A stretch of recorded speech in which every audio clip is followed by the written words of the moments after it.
నమస్తే, welcome to dot news. నేను అనుష. మహిళలంటే ఏమాత్రం గౌరవం లేని, పైపెచ్చు చాలా చులకన భావం ఉన్న ముగ్గురు పురుష నేతలు ఈ ఎన్నికల్లో మహిళా అభ్యర్థుల చేతుల్లో ఓడిపోబోతున్నారా? మహిళా శక్తి ఈ ముగ్గురు నేతలకు ప్రజాస్వామ్యబద్ధంగా గుణపాఠం చెప్పబోతోందా?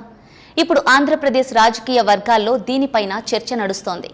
మహిళలను తక్కువగా అంచనా వేసేవారు పెనాల్టీ పే చేయక తప్పదని రాజకీయ పరిశీలకులు అంటున్నారు.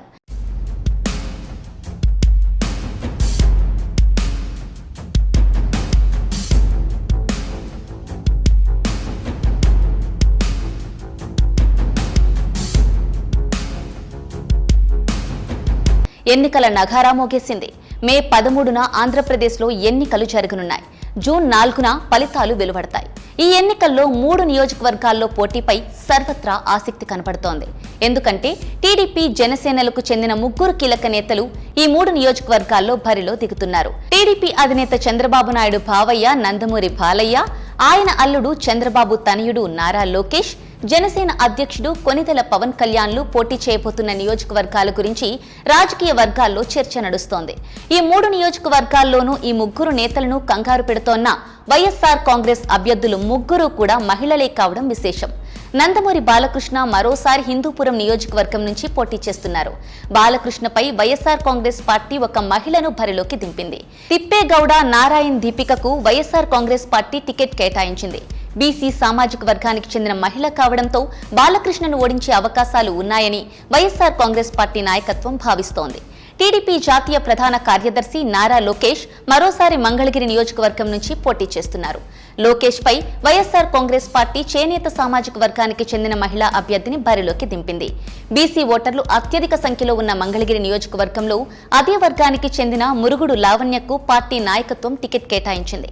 2019 ఎన్నికల్లో మంగళగిరి నుంచే పోటీ చేసిన నారా లోకేష్ వైఎస్ఆర్ కాంగ్రెస్ అభ్యర్థి ఆళ్ల రామకృష్ణారెడ్డి చేతిలో ఓడిపోయారు. ఈసారి కూడా లోకేష్ ను ఓడించి తీరాలన్న పట్టుదలతోనే వైఎస్ఆర్ కాంగ్రెస్ పార్టీ బలమైన అభ్యర్థి అయిన లావణ్యకు అవకాశం ఇచ్చింది. ఇక జనసేన నాయకుడు పవన్ కళ్యాణ్ ఉమ్మడి తూర్పుగోదావరి జిల్లా పిఠాపురం నియోజకవర్గం నుంచి పోటీ చేసే ఆలోచనలో ఉన్నారు.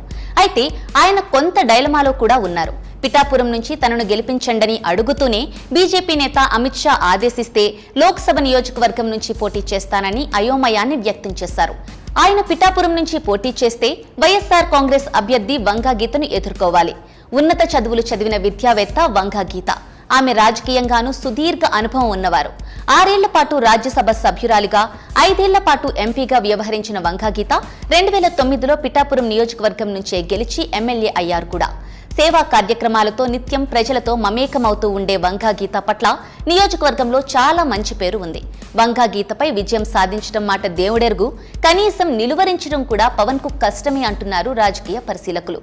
ఈ ముగ్గురు నేతలకు ఓ సారూప్యత ఉంది. ముగ్గురికి మహిళలంటే ఏ మాత్రం గౌరవం, విలువ లేవని చాలా సందర్భాల్లో చాటుకున్నారు. మహిళలను ఒక ఆట వస్తువుగా చూడటంలోనూ ముగ్గురే. నారా లోకేష్ అయితే చదువుకోవడానికి విదేశాలకు వెళ్లి అక్కడ మహిళలతో అనుచితంగా వ్యవహరించిన ఫోటోలు దేశవ్యాప్తంగా వైరల్ అయ్యాయి. మహిళలంటే లోకేష్ కు ఎంత గౌరవం ఉందో ఆ ఫోటోలు చూస్తే తెలిసిపోతుందంటారు మహిళా సంఘాల నాయకురాళ్లు. ఇక నందమూరి బాలకృష్ణ గురించి చెప్పాల్సిన అవసరమే లేదు. సినీ పరిశ్రమలో అత్యంత వెకిలిగా మాట్లాడగల ఆర్టిస్టుగా బాలయ్యకు పేరుంది. ఓ కార్యక్రమంలో మహిళల సమక్షంలో నందమూరి బాలయ్య మాట్లాడుతూ అమ్మాయిలు కనిపిస్తే ముద్దైనా పెట్టాలి, లేదంటే కడుపైనా చేయాలి అంటూ పరమ లంఘాభాష మాట్లాడారు. ఆడబిడ్డకు తండ్రి అయి ఉండి తన కూతురు వయసుండే అమ్మాయిల సమక్షంలో అమ్మాయిల గురించి ఇంత నీచంగా మాట్లాడారంటే బాలయ్య ఎంత దిగజారి మాట్లాడతారో అర్థమైందిగా. ఇక 3వ నాయకుడు పవన్ కళ్యాణ్. మహిళలను దేవతలుగా కొలిచే పుణ్యభూమిలో పుట్టి మహిళల జీవితాలతో ఆడుకుంటూ ఉంటారు పవన్. ఇప్పటికే 3 పెళ్లిళ్లు చేసుకున్నారు. 2కి విడాకులు ఇచ్చారు.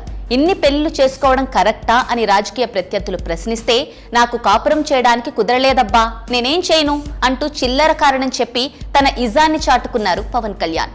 నిజ జీవితంలోనే మహిళల పట్ల అత్యంత నీచమైన ఆలోచనలు, అంచనాలు ఉన్న ఈ ముగ్గురు కూడా ఇప్పుడు ఆంధ్రప్రదేశ్లో విపక్ష కూటమిలో భాగస్వాములై మహిళలను ఉద్ధరిస్తామంటూ ఉపన్యాసాలిస్తున్నారు. ఈ ఎన్నికల్లో ఈ ముగ్గురిపైన పోటీకి సై అన్న ముగ్గురు మహిళా అభ్యర్థులు మహిళా లోకం తరపున తాము ఈ ముగ్గురిని ఓడించి గుణపాఠం చెబుతామని ప్రతిజ్ఞ చేస్తున్నారు. ఈ 3 నియోజకవర్గాల్లోనూ ఈ ముగ్గురు విపక్ష కూటమి అభ్యర్థులు ఓడిపోవడం ఖాయమని రాజకీయ పండితులు అంటున్నారు. ఓటమి భయంతోని పవన్ కళ్యాణ్ ఎమ్మెల్యేగా పోటీ చేయాలా, ఎంపీగా పోటీ చేయాలా అన్న కొత్త డైలమాను తెరపైకి తెచ్చారని వారంటున్నారు. తన గెలుపు సాధ్యం కాదని తాను చేయించుకున్న సర్వేలో తేలితే పవన్ కళ్యాణ్ అసలు పోటీ చేయకపోయినా ఆశ్చర్యపోనవసరం లేదంటున్నారు పరిశీలకులు. అప్పుడు నాకు పదవులు ముఖ్యం కాదు, పోటీలు ముఖ్యం కాదు, నా సీటును వేరే వారికి త్యాగం చేసేస్తా అని త్యాగరాజు డైలాగులు చెప్పడానికి కూడా పవన్ రెడీగానే ఉండవచ్చంటున్నారు. Please subscribe .news.